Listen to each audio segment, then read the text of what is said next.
यांचं कारस्थान चाललं होतं। आज प्रत्येक की भारत खोदून काढणार की काय, आणि प्रत्येक ठिकाणी यांच्या मंदिरे मिळतात, मंदिरं मिळत नाहीत, तिथे मिळतात तथागताच्या भगवान गौतम बुद्धाच्या मूर्त्या मिळतात, पण हे सांगतात मंदिरं भेटतात आणि त्या मुसलमानांच्या विरुद्ध सुद्धा जिहाद ओकतात।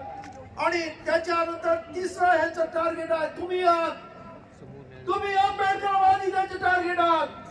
आणि त्यामुळे 2018ला त्यांनी भीमा कोरेगावला प्रयत्न केला तुम्हाला दाबण्याचा, तुमच्यावरती हल्ला करण्याचा, परंतु माझा भीमाचा छावा सगळ्यांना त्याच्या घशामध्ये, त्या भीमा कोरेगावमध्ये असं तोडीस-तोड उत्तर दिलं की त्यांची माय गायली नाही। परंतु आता परत सत्ता आल्यावर आज परत एकदा या हरामखोरांनी या इथं परत एकदा आंबेडकरी समाजाला ललकारलेला आहे।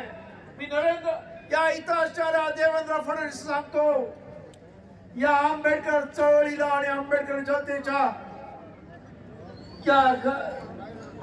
घशामध्ये तोंडामध्ये हात घालायचा प्रयत्न करू नको। तुझा हात नुसता हात नाही तर पुढे हात काढून देण्याची हिंमत या आंबेडकरी जनतेमध्ये आहे।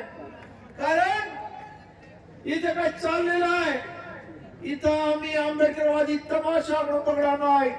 माझा आपल्या सर्वांना आव्हान आहे, तुमच्याकडे व्हिडिओ क्लिप असतील तर हरामखोर कोण त्या ठिकाणी आपल्या महिलांवरती आणि आपल्या घरांवरती कोण तिथे रात्रीचं कॉम्बिंग ऑपरेशन करत होते त्यांचे फोटो ठेवा आणि प्रत्येकाला नंतर काही दिवसाने आपण बघू काय भडव्यांची लायकी आहे। मला माहिती आहे ही साली भेगडांची अवलाद ही आपल्याला अक्कल शिकवते, ही आमच्या लोकांचं, या इथं असणारा आमचा भीम सैनिक, या इथं सोमनाथ सूर्यवंशीचा अशा अत्यंत निर्घुण पद्धतीने पोलीस कस्टडीमध्ये मारून अरे हिंमत असेल तर समोर या, कारण तुम्ही भेटण्याची अवलाद आहात हे आम्हाला माहित आहे। माझी बघून वार करा ही तुमची अवलाद आहे, पण तो आंबेडकर सैनिका समोर लढणार आहे। त्यामुळं आज या इथं लोकनेते वाकोडे यांचा सुद्धा बळी का गेला, कारण त्या दंगलीमध्ये नंबर 1 ला गुन्हेगार म्हणून या इथे वाकोड्यांचं नाव ठेवण्यात आलं। अरे आश्चर्य, एवढा वयस्कर माणूस तो त्या दंगलीमध्ये कसा सामील होईल, कारण कंटिन्युअस मी त्या दिवशी या सर्वांच्या संपर्कात होतो आणि उलट आमचे अनेक कार्यकर्ते मधुर महेंद्र साळके, वाकोडे दादा आणि अनेक कार्यकर्ते दंगल शांत करण्याची हे करत होते। आणि या इथं हा परभणीचा वाघ याला मुद्दाम गोवण्याचा प्रयत्न पोलिसांनी केला असा माझा जाहीर आरोप आहे।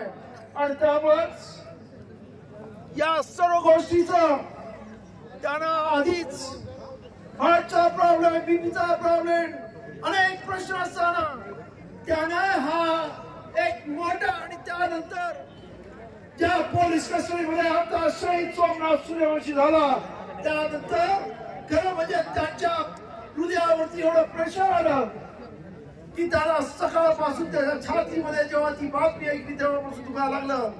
त्यांना घरच्यांनी सांगितलं, मला आशिष म्हणत होता साहेब मी विनंती करत होतो आपण हॉस्पिटलला जाऊ, परंतु ते जेव्हा त्याला काय करावं काय न करावं असं होत होतं। आणि त्यांचा माझ्या संपर्क सुद्धा होता की हे जे झालंय हे पोलीस प्रशासनाने मुद्दाम केलेला आहे। आणि म्हणून आज त्यांचा मृत्यू सुद्धा या पोलीस प्रशासनाने त्यांना जबरदस्तीने या केस मध्ये गुंतवून केलाय, हे आपण लक्षात घेतलं पाहिजे। आणि त्यासाठी माझं परभणीकरांना आव्हान आहे, खऱ्या अर्थाने परभणीकरांचा हा लोकनेता आणि खऱ्या अर्थाने बाबा ज्याला तुम्ही समोर म्हणता तो आपला वडीलधारी घरातला माणूस दिल्यासारखा या परभणीच्या सर्व जनतेला झालेला आहे। परंतु याचा बदला घ्यायला पाहिजे हे लक्षात घ्या, कारण बाबासाहेबांनी सांगितलंय की 100 वर्ष सारखं जगण्यापेक्षा एक दिवस वाघासारखं जगा. आणि त्यामुळेच खऱ्या अर्थानं आपली चळवळ स्वाभिमानी आहे. अत्यंत ताकदीने या महाराष्ट्रामध्ये आपले लोक प्रगती करतात. मी आपल्याला सांगू इच्छितो की हे सर्व मराठवाड्यात होत याचं कारण काय.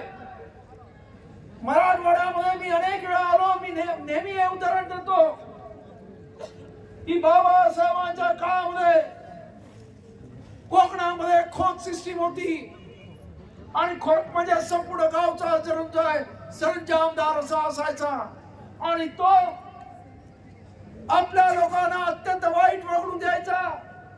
ही प्रत्येक गावात वेगळा खोत असायचा. हा नेहमीच उच्च वर्णातला असायचा. सांगायला नको कुठच्या समाजातले असतील. बाबासाहेबांना एकदा हे 27वी गोष्ट आहे की बाबासाहेबांना काही आपलेच कार्यकर्ते कोकणात सांगायला की बाबासाहेब या खोताने आम्हाला सगळं मुश्किल केलंय. बाबासाहेबांनी सांगितलं जा आणि कुठचा जो जास्त त्रास येतो त्याचं कुटुंब संपून टाका. आणि त्यावेळेच्या कार्यकर्त्यांनी दापोली मधला एक खोताचं संपूर्ण कुटुंब संपवलं. आणि त्यानंतर आपण पाहत असाल, तुम्ही कोकणात कधी जात असाल तर तुमच्या लक्षात येईल आपली घरं फक्त 8-10 असतात पण कोणाची माय बीत नाही. त्या आंबेडकरी लोकांच्या घरांना हात लावायची मला अपेक्षा या मराठवाड्यातून सुद्धा की तुमच्यामध्ये सुद्धा अशा पद्धतीचं रक्त उचलायला पाहिजे. तुमच्यावर सुद्धा ताकदीनं हे कोणाची आतापर्यंत ऐकायचं नाही. अरे काय होतं, एखादा माणूस गेट मध्ये एखादा फाशीवर जाईल पडतो. ही जी दहशत आहे त्याच्यामुळे खऱ्या अर्थानं आज तुम्ही सुद्धा या मराठवाड्यामध्ये निर्भीडपणे जगू शकाल. कारण आज या पोलीस प्रशासनाने केलेला आहे त्या पोलिसांचे सुद्धा चेहरेपट्टी करून ठेवा असं माझं आपल्याला म्हणणं आहे. त्याशिवाय हे संपणार नाही. कारण ही लढाई आहे या देशामध्ये मनुराजांच्या विरुद्ध निर्माण झालेली लढाई आहे. आणि त्यासाठी आपल्या सर्वांना माझी विनंती आहे. मला माहिती आहे मला उशीर झाल्यामुळे हे बरंच लेट झालेलं आहे. मी जास्त आपला कारण काल संध्याकाळी बाबा आपल्यामधून गेलेले आहेत. बाबांच्या जीवनावर अनेक बोलता येण्यासारखं आहे. त्या आमच्या रिपसेनेचे महाराष्ट्राचे उपाध्यक्ष आणि त्यांचं भाषण आज सुद्धा माझ्या कानामध्ये गुंजून आहे. परंतु आज रिपसेनेच्या वतीनं आमच्या सर्व कार्यकर्त्यांच्या वतीनं अनेक लोकांना यायचं. आज सुद्धा मुंबईतून अनेक गाड्या निघाल्या असून रस्त्यामध्ये आम्ही गाडी अत्यंत पळत आणल्यामुळे तरी आज पोहोचलोय. त्या सर्व आंबेडकरी जनतेच्या वतीनं मी वाकोडे दादांना शेवटची भावपूर्ण आदरांजली श्रद्धांजली वाहतो. आणि त्यांनी ज्या पद्धतीनं वाघाप्रमाणे जगले त्याच पद्धतीने आपण जगाल अशी अपेक्षा करतो. नमो बुद्धाय, जय भीम.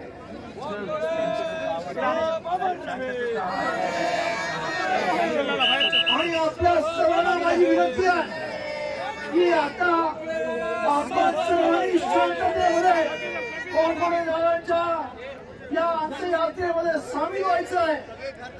आणि वाकोडे दादांना खऱ्या अर्थानं अत्यंत शांत पद्धतीने त्यांचा आता आपल्यामधून त्यांना अलविदा करायचं एवढी विनंती करतो. नमो बुद्धाय, जय भीम.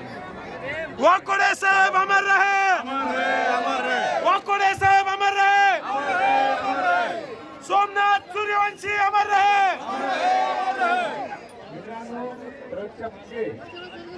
भंतेजी चलतात. भंतेजींच्या मागे आपल्या महिला चलतात आणि महिलांच्या मागे पुरुष मंडळी चालायचं आहे. अतिशय शांततेमध्ये आपले भंतेजी उपस्थित आहे त्यांच्या पाठीमागे चालायचं आहे.